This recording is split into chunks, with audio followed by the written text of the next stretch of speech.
All right, welcome everyone. Today's little training video is all about buyers. How to find buyers for one. We're going to start there, and then how to win with buyers. How to win with buyers in any sort of market. But more than anything, when I say win with buyers, I'm talking about you and the buyer. Okay. A lot of times when we say win with buyers or win with sellers, we think, how do we get their home sold or how do we get them into a house in the market that we're in?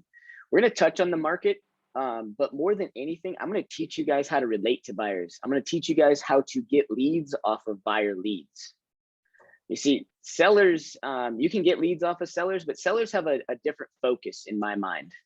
Sellers are all focused on their one particular house, getting it done, over with, and moving on. When you sell a house, oftentimes it's more stressful than it is exciting. When you buy a house, it's oftentimes more exciting than it is stressful. Either side, you have both stress and excitement, don't get me wrong.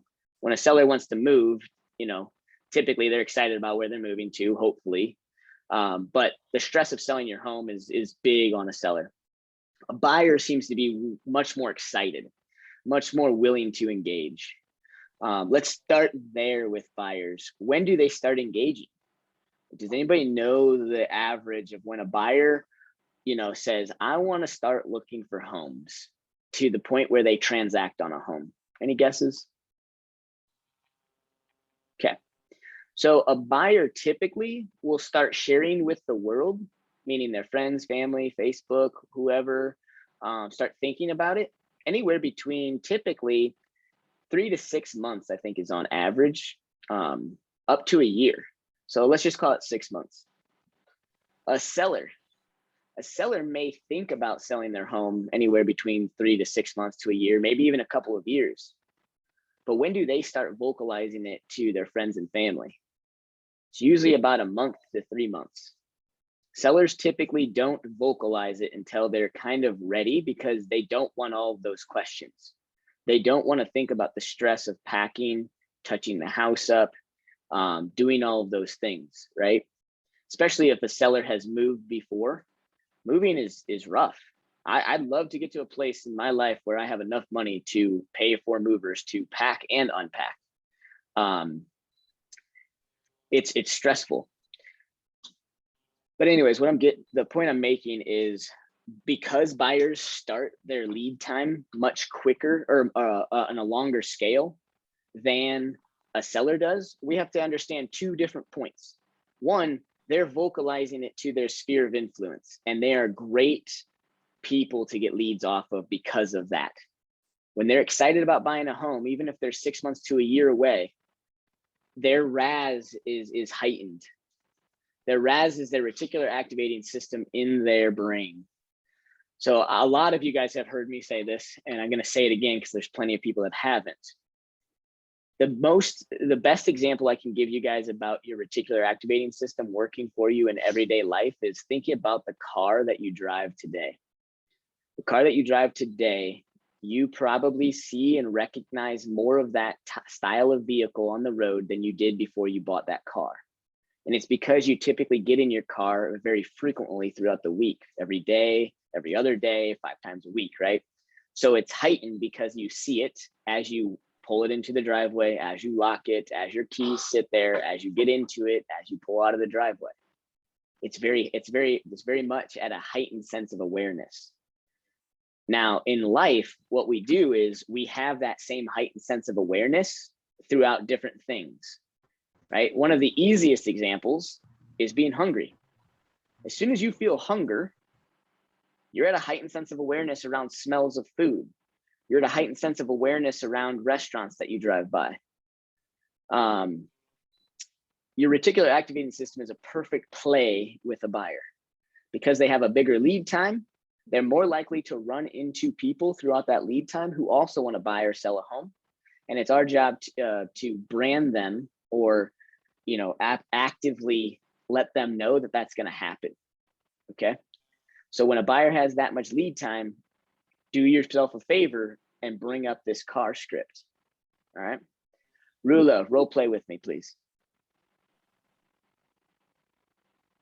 Okay. Okay. I'm the agent, you're the buyer. All right. Just let me get through it. I'm not going to ask you too many questions. Okay. Rula, I really appreciate you taking the last 30 minutes over the phone to kind of tell me what your guys' situation is. And yeah, I look forward to helping you, look for a house, 12 months down the road. To be honest with you, Rula, as you're going through and as your lease is coming up, you're going to start to really think about what kind of houses you're looking for. And I'd really like to know when you'd like a home search set up and how frequent that is. But more than anything, Rula, as we go throughout this process, I'm gonna touch base with you probably once a month or every other month to start.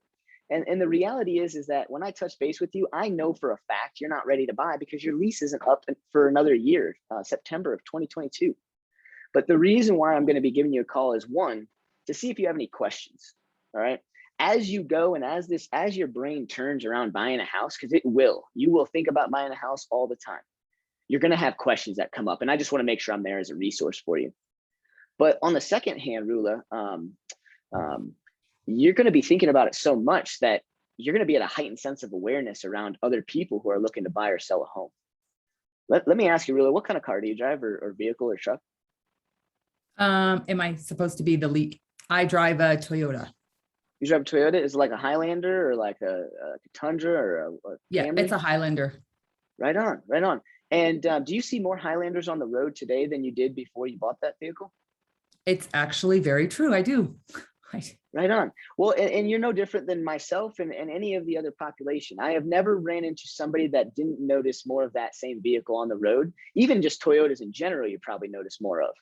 And that's because you're at a heightened sense of awareness. And because you're at a heightened sense of awareness around real estate, would you do me a favor? And if you run into anybody from work or church or your personal life that's also has questions, see, I get it. When people want to buy a home, that you've got time before that happens. So if you run into anybody that just has general questions about the market or real estate, would you do me a favor and connect me with them so I can help them just like I'm helping you?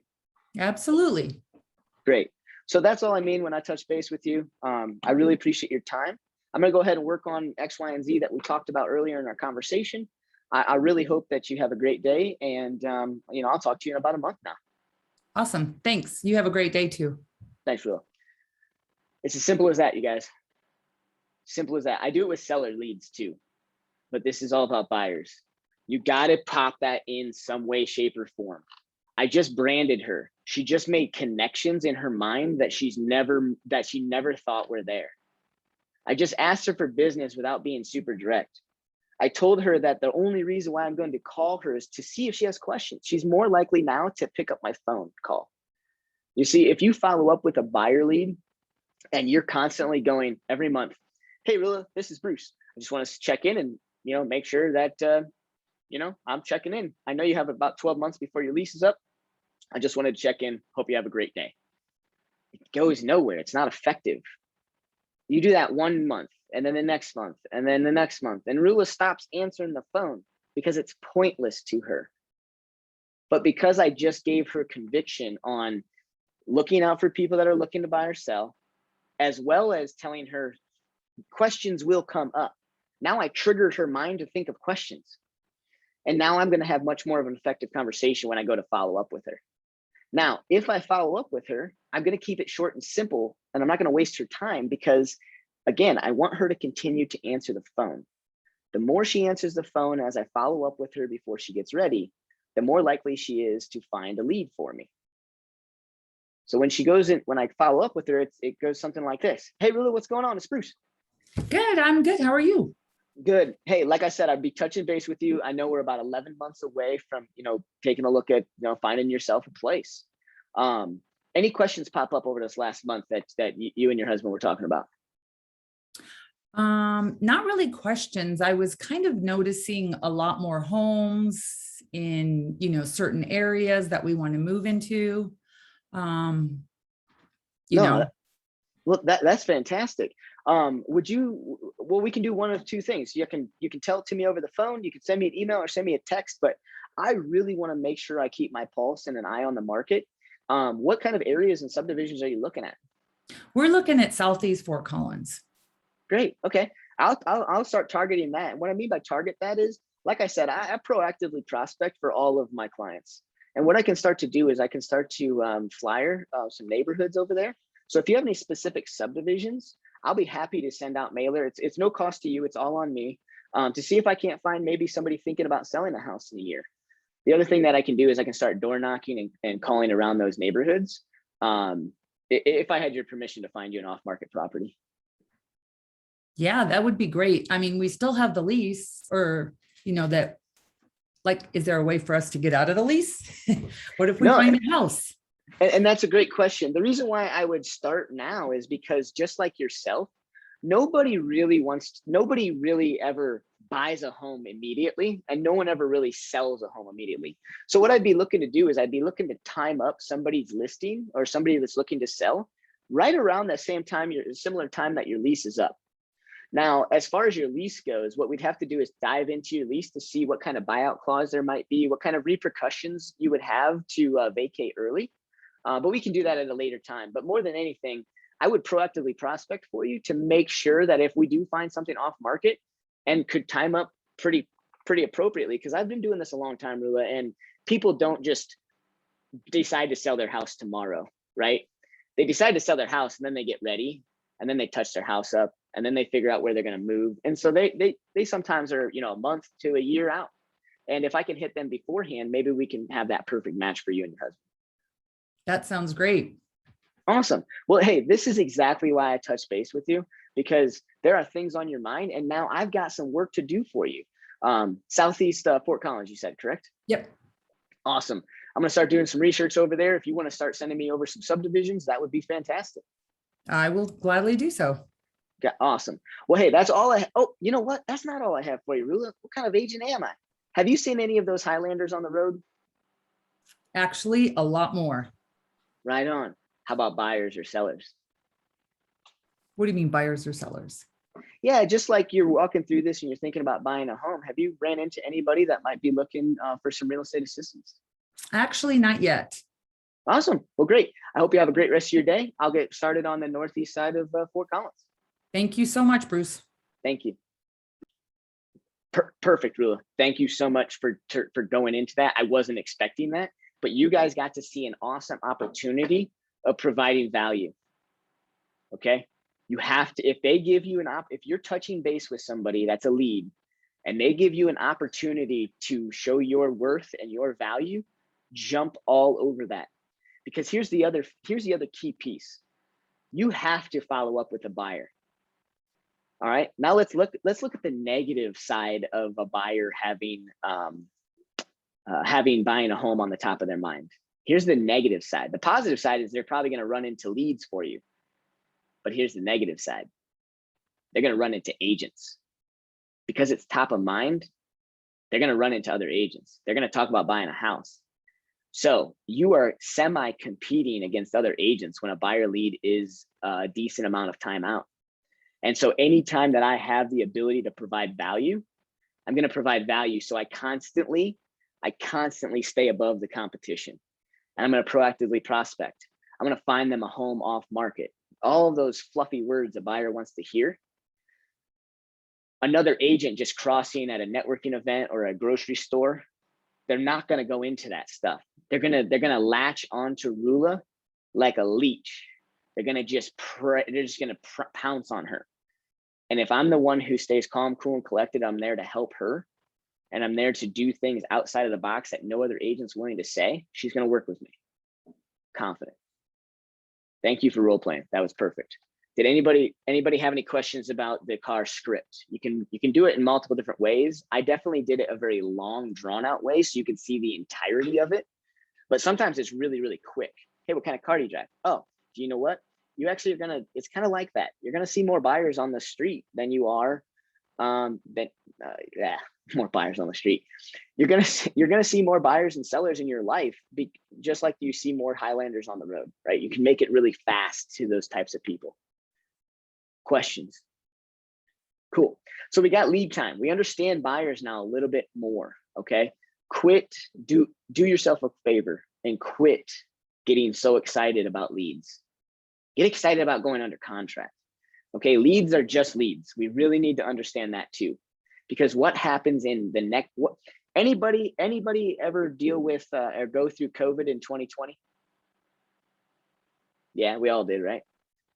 So what I mean by that is in 1 year, Rula, there's thousands of things that can happen in Rula's life that would cause her not to buy a home. Thousands. Mental, right? It could be mental. I just don't think the time is right. My landlord said he'd give me a discount if I leased the home, if I rented the home for another year. I lost my job. We're moving out of state. This isn't the right place for us. We're going to look in South Denver, right? There's too many reasons why Rula is not going to buy a house. So first and foremost, let's understand buyers and their lead time. Secondly, don't get excited. Okay, use your value, stay calm, and just constantly provide value to that person. Because if you do it right and Rula doesn't purchase a home with you, she will give you a lead. If there's a year, Rula's about to give me 3 leads throughout this year. Just the way I follow up, the way I provide value, the way I touch base. The other key piece about it is that she's giving me a complete and utter reason to go and find a listing. I'm going to go to Southeast Fort Collins. I'm going to use Rula as a conviction for people to list their home with me. And so if Rula doesn't want to buy that house, I get to sell it. And here's the other key piece, you guys. You guys go out and door knock, cold call, or find Rula a house. There's a 99% chance she doesn't like it. You know what I mean? Like, just because you find a off-market property, don't get excited about that either. Rula might not like it, and you can't force her to like that thing. Cool? Any questions? Okay. So that's a little bit more about buyer's mentality. We're gonna go deeper into how to relate to a buyer, but I really need you guys to understand how to get leads off of a buyer. And that works for buyer leads that are 3, 4, 6 months out, not just a year. I like a year because I can pull about 3 leads off people in 1 year. Now let's talk about how to find buyers. What are some ways? What are some methods? I usually say 5, but I'm starting to gravitate towards 6. Shout it out. What are you guys doing? What activities do we talk about a lot that are proven, sound, and true? They're in the MREA. They're all over everything. We have classes on them. Shout it out. How to find them or where to find them or both? Yeah, what are activities that you need to do in your real estate business to find them? Networking events. Cool. Open houses. Yep. Ads. Explain. Calling. I don't know. Facebook ads. Cool. Social media. Cool. Friends. You said cold calling. Here. Yeah. Yeah, your sphere of influence. That one should come out of you guys' mouth quicker than anything. Sphere of influence. What's the last one? Door knocking. So I know I call this class how to find buyers and how to win with buyers. But to be honest with you guys, finding buyers is easy if you just get out there. All right. Tyler got off here, but he was one of the first ones on at 8 o'clock today. And Tyler has a buyer lead through his sphere. It was perfect. I can tell he's practicing his scripts because it's not a buyer lead that is his sphere. It's a buyer lead from his sphere. So it's his sister's friend's coworker. That's how far that stem got. And that's how far that stem will get if you guys actually use the right scripts and understand that your database doesn't need to be huge. I sold 50 homes a year off of a database of 180 something, out of 180 something people. It's because what I do is I look at my database as thousands, right? If you have 100 people in your database and each of those database members has 100 people in their database, how big is your actual database if you use the right words? 10,000 people, right? I think that's 10,000. Is it 10,000? Something like that. Your database can be massive, but you don't need to really talk to all of it, right? Tyler has a buyer lead who's going to sign. He's got a consultation on Saturday. Like it's not even just like yeah, I think my coworker's starting to look for a home. He's got the lead, he's got the information, and he set the consultation.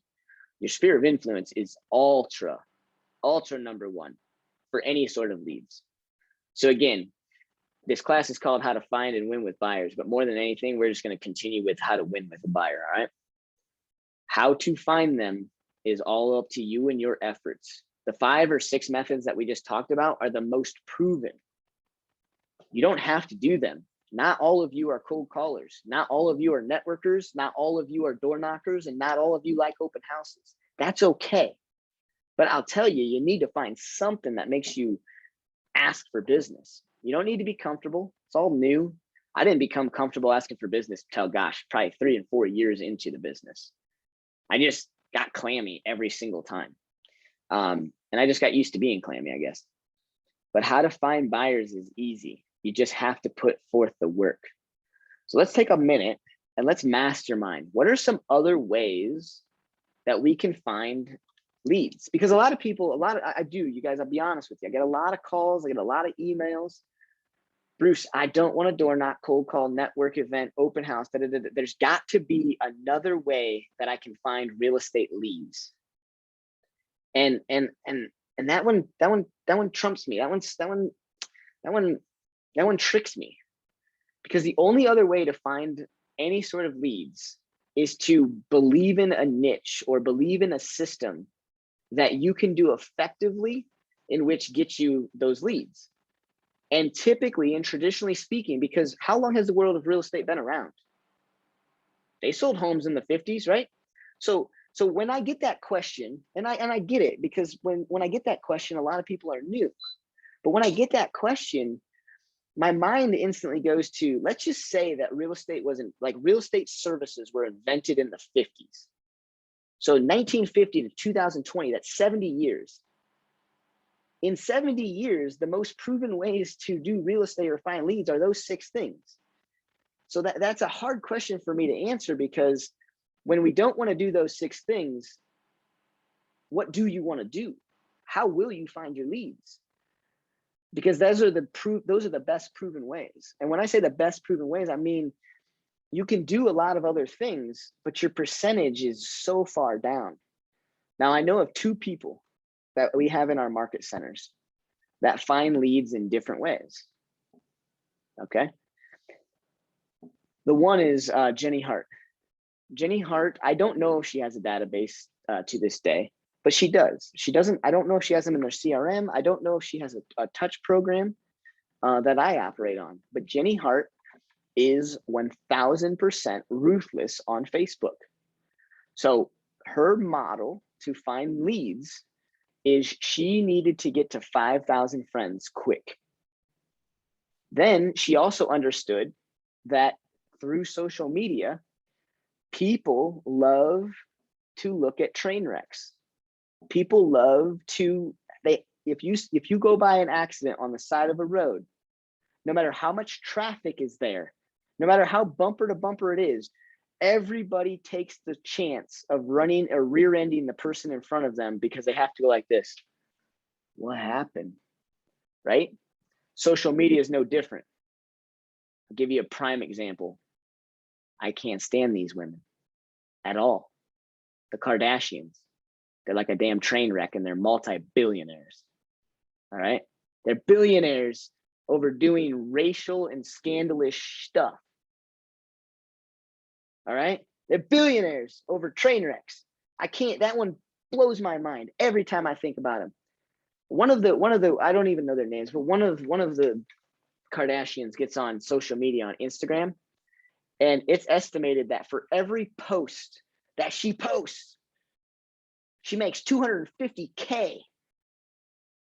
I didn't even know you could make money on Instagram. I haven't seen a cent come from Instagram to my mailbox, but that's what Instagram pays her. Just so that way people sign up with Instagram, so that way they can follow one of those Kardashian girls. Jenny Hart knows that train wrecks work. That's why Jenny Hart's mentality is Look, I can upset half of the people on my Facebook page. I can upset half of them, and my database is still 2,500 people. You see how she does that? She's got the masses. She doesn't have to call. She doesn't have to do any of that. But what does she have to do? She has to relentlessly continue content. Relentlessly. I want you guys to see this. If you guys don't have Jenny Hart on Facebook, she's an awesome example of how Facebook works for her business. I watch a lot of people, and there's no right or wrong. I'm a Facebook person, but I don't get that much interaction. I don't get much interaction at all. I don't really care because my business isn't built off of that.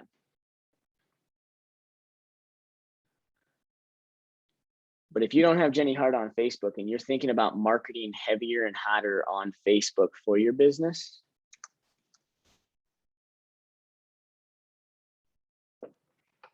see what she posts. It's crazy. I have no idea what that is. What's up, Demery? I'm in the middle of a class. I'm on the class. Yep. Why is there no bounty or reward on him? Who's she talking about? She's talking about Biden. She is a staunch Republican. That or the boyfriend of that killed girl. Oh, she could be talking about that too. She's usually talking about Biden right now, but yeah, no, Chad, you're right. I just heard about that.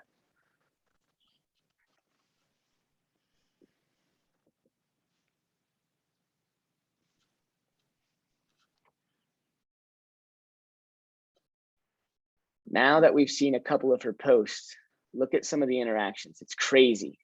4, 5, that's it. But are you guys watching the frequency? This was 11 hours ago. 11 hours ago. 11 hours ago. 10 hours ago. 10 hours ago. 1 hour ago. You see how I post maybe twice a week. This lady posts 15, 20, 30 times a day. Now, let me find one. There's got to be one, but I might scroll for a little bit.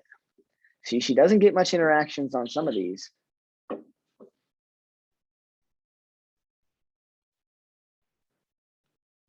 there are ones that she gets blown up about. Look at this. She's literally telling people how much money she's paid out in referrals year to date. There's some real estate. No likes, no interactions, no nothing. 22 hours ago. Look how many times she posts in one day, you guys. She's on track to have $1 million in GCI, $1 million in gross commission income. And she's a solo agent. Solo agent. That's astonishing to me. Look at this one. This one. This is exactly what I would post online.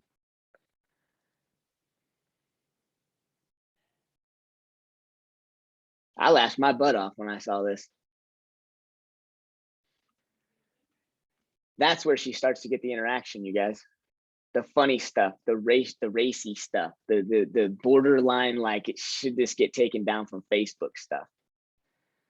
Anyways, that's her business model. That's what she does. You can't even see all of her friends. She's got it hidden, but she's got 5,000 friends. She has to select who she accepts as her friend. I just wanted to show you that. There's another lady up in the Fort Collins office, a very good friend of mine, Ann Carlson. Ann Carlson has an online presence to more of the luxury market than I've ever seen. She is relentless with her content through her website and her newsletters. She does a newsletter every single week to her database. Each week, she has almost over like a couple thousand people engage with her website and her newsletter. She's ruthless with that. And she's getting so many people that are moving in from out of state in the luxury market. Her average price point is upwards of like $700,000 right now. She's getting cash buyers that have oodles of cash that can go out and buy a custom home, buy whatever home they want. She barely has to compete with the market with the buyers that she has. Now, because of that presence, she's also starting to get recognized and she's on some listings. She's a first-year capper she's a first-year capper not doing one of the traditional 6.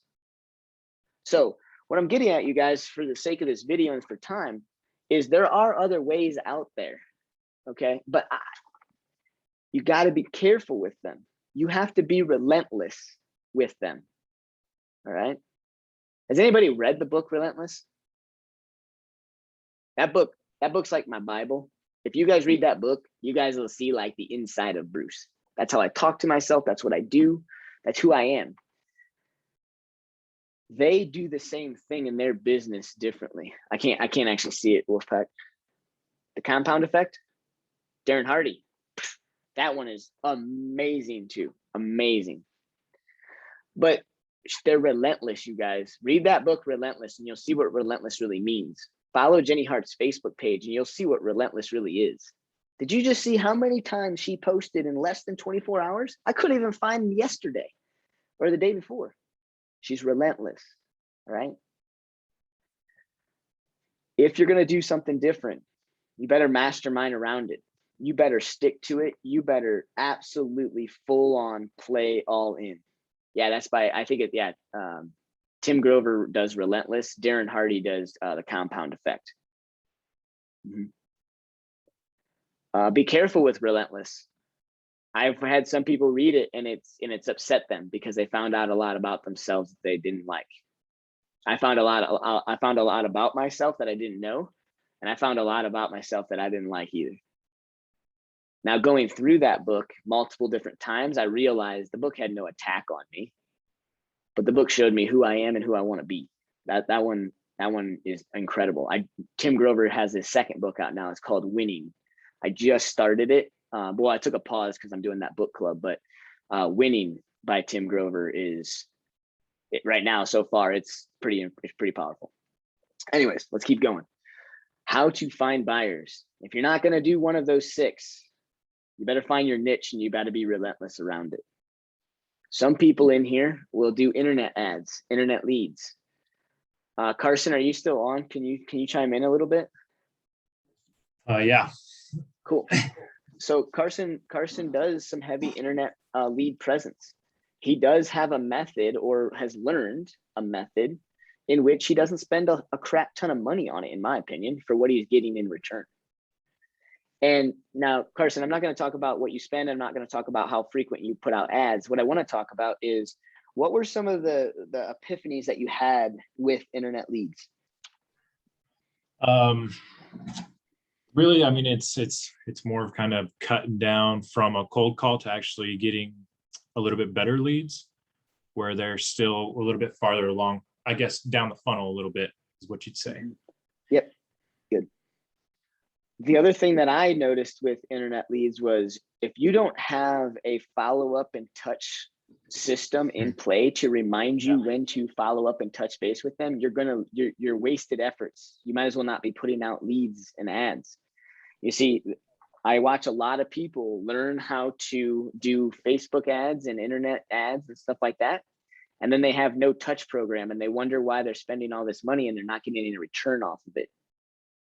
On average, most people that send out those internet ads, or they'll type in their name and information so Carson can capture it, they're likely not to answer the phone for the first 5 to 6 times.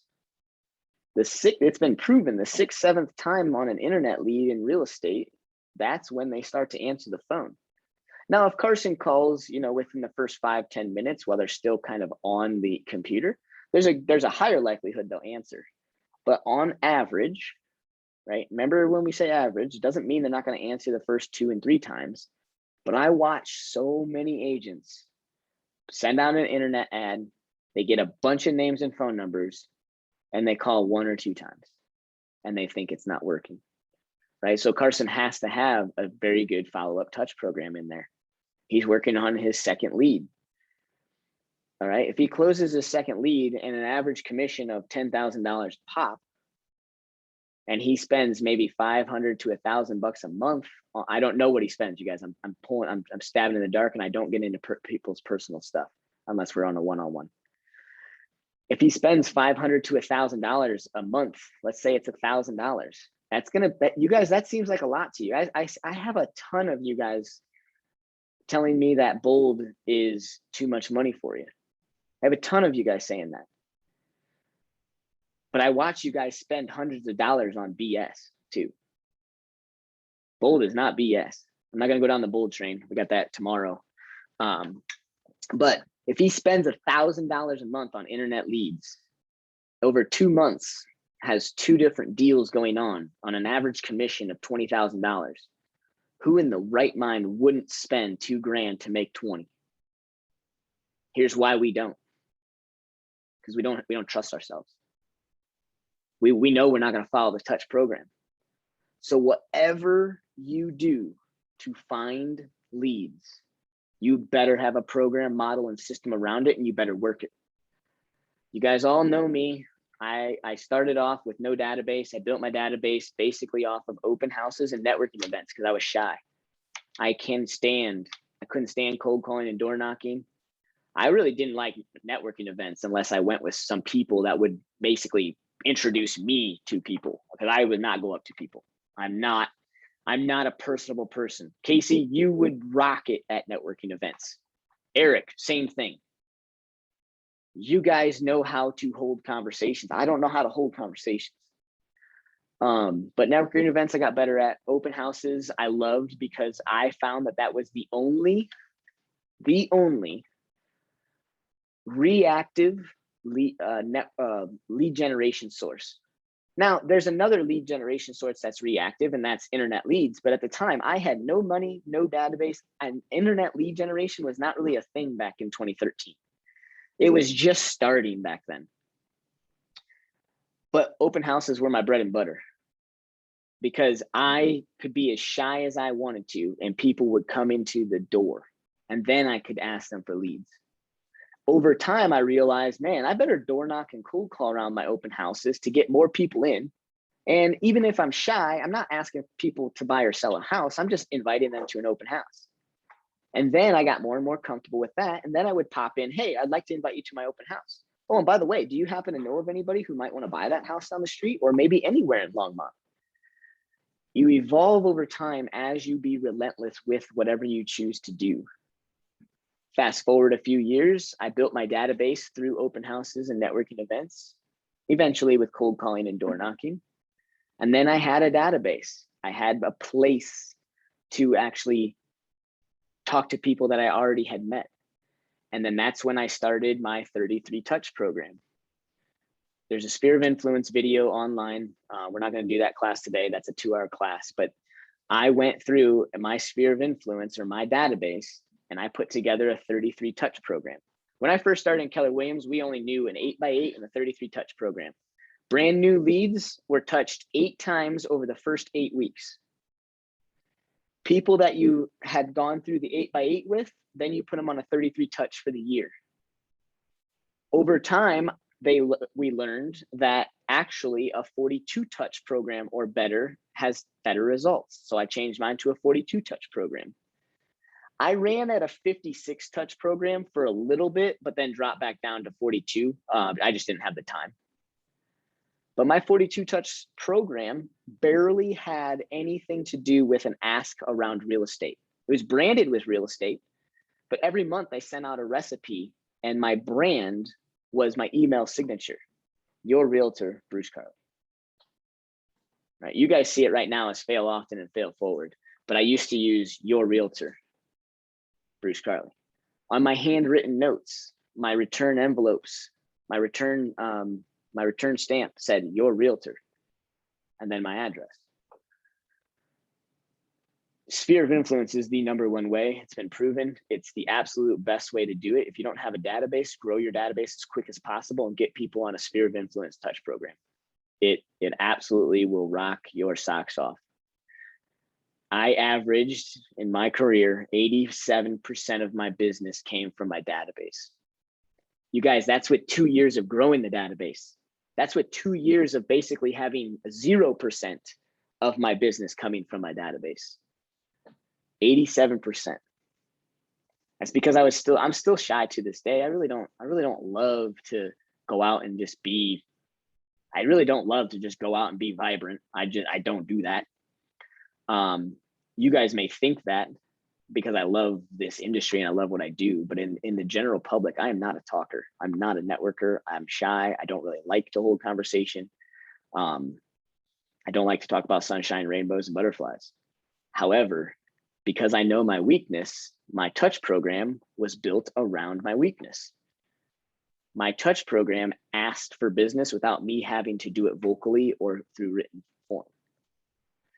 I encourage you guys to find what you guys need to do to get leads. Okay. You only want to do 2 things. The other things need to be a stem from those 2 things. And here's what I mean by a stem it. So, I've only been coaching for a couple of years now, but when I ended my real estate career, like full-time in depth, open houses and my sphere of influence were my top 2 things. That was the only thing on my 135. Okay. Every single year on my 135, everybody's done a 135 with Harry, right? Harry is going, yeah, On my 135, every single year, my first priority was my sphere of influence. My first priority was my sphere of influence. And then I had 5 strategies around my sphere of influence. Do you know what number 1 strategy was every single year on my sphere of influence? Effectively execute the 42 touch program. Then, second priority was open houses. That was how many I was going to do that year, how I was going to revamp it. You guys got to understand, in my early career, I learned how effective open houses were the more effort I put into them. You can't just put a sign in the yard and pray that a unrepresented buyer lead walks in. I would put out 20 to 30, sometimes 40 open house signs for one open house.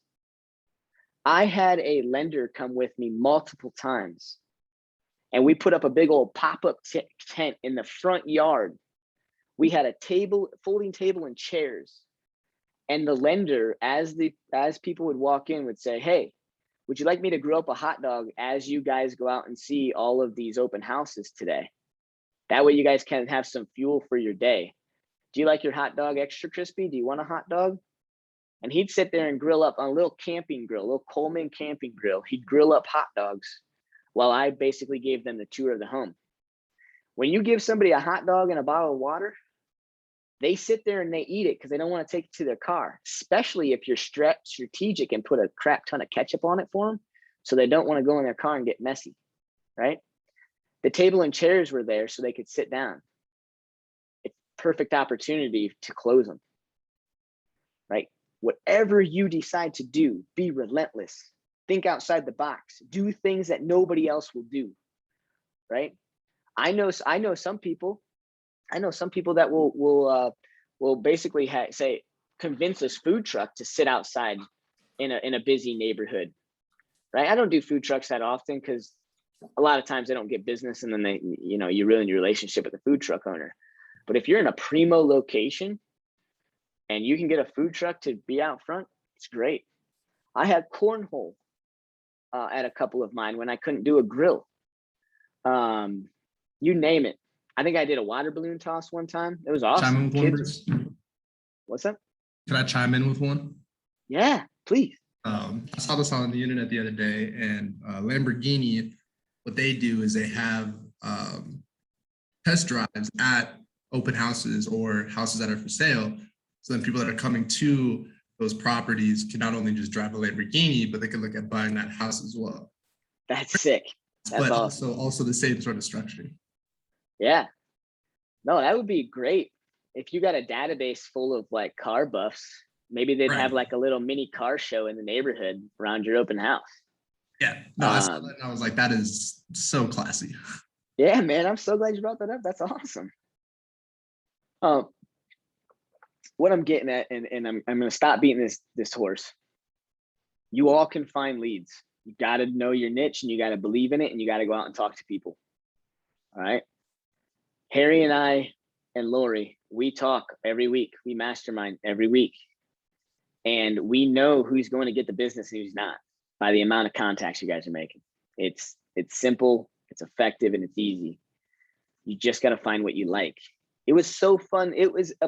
it became a burden for me to lug around a table and chairs, a pop-up canopy, all my open house stuff, a cooler full of hot dogs and water. You know, it became a burden on me after a while, but that's only after I had too much business. Even after I had too much business, I still door knocked around open houses. I still put out 25 to 30 signs per door, per house. I have those 10-foot teardrop signs that I did not want to spend the money on, you guys. But the return on that investment was huge. Whatever you're going to do to get started, you all have the time to do it. You all have the time, because if you don't have a lot of business going on, you have 8 hours a day. You know, and it just to take that a step further, because really we talked about this, you can do events. I have an although she's no longer with us, she just moved to Italy, but we had an agent who had a massage chair in her event booth, and she'd have people come in there and have a massage. And while this person was giving them a massage, what do you think Lisa was doing? Lisa was talking about real estate, right? It's something different. It stands out. It allows you that time to have that discussion and communicate about real estate. So yeah, and Bruce's whole idea of having the table and chairs there with a hot dog is so we can have a conversation about real estate, right? He's got an audience. The whole idea. And this was before COVID. Before COVID, yeah, right. Yeah, everybody brought their kids to open houses. Now I don't see too many kids coming out. You know who wants a hot dog? A cranky kid. Do you know who doesn't want their kid in the car? A cranky parent. It works. It's awesome. God, I would, the places that had basketball hoops, I'd bring a basketball, we'd shoot hoops. Whatever you can do, one up your game and do it, and it works. Be cost effective about it though. All right. I didn't go out and buy a Coleman grill. I had one.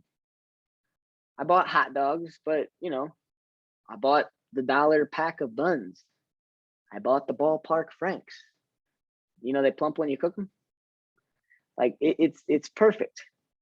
Gosh, you can go to Costco and get a 3-pack of relish, mustard, and ketchup for like $7. You guys can all find leads. It's just a matter of that effort that you want to put in. If you want to figure out how to do something crazy and strategic, just go to Google. Do you know that's where I got that idea? Google. I just Googled how to have the most amazing and effective open house on a budget. I read through a couple articles. It took me a little while to find it, and then I saw a picture. It's a pop-up tent. There's a guy grilling some hot dogs, and I was like, dang, that's a great idea. I can try that because I can borrow a pop-up canopy from somebody I know. I have a grill. Hot dogs are cheap. Oh, I have a card table and chairs. Will all of this fit in the back of a SUV? Yeah, cool. Got it. Let's try it. Tried it once. Amazing. I could not believe it. I had so many darn neighbors coming over to chat with me and have a hot dog. Half the people didn't even go into the house. It was just a freaking conversation piece. Awesome stuff. All right. Let's get into how to win with buyers. How do we win with buyers? Remember at the beginning of class, I said, we're going to talk a lot about how to relate and win with the buyer on a personal level. We'll talk about the market a little bit, but let's dive into the personal effects and the personal level of this. All right. Before we do that,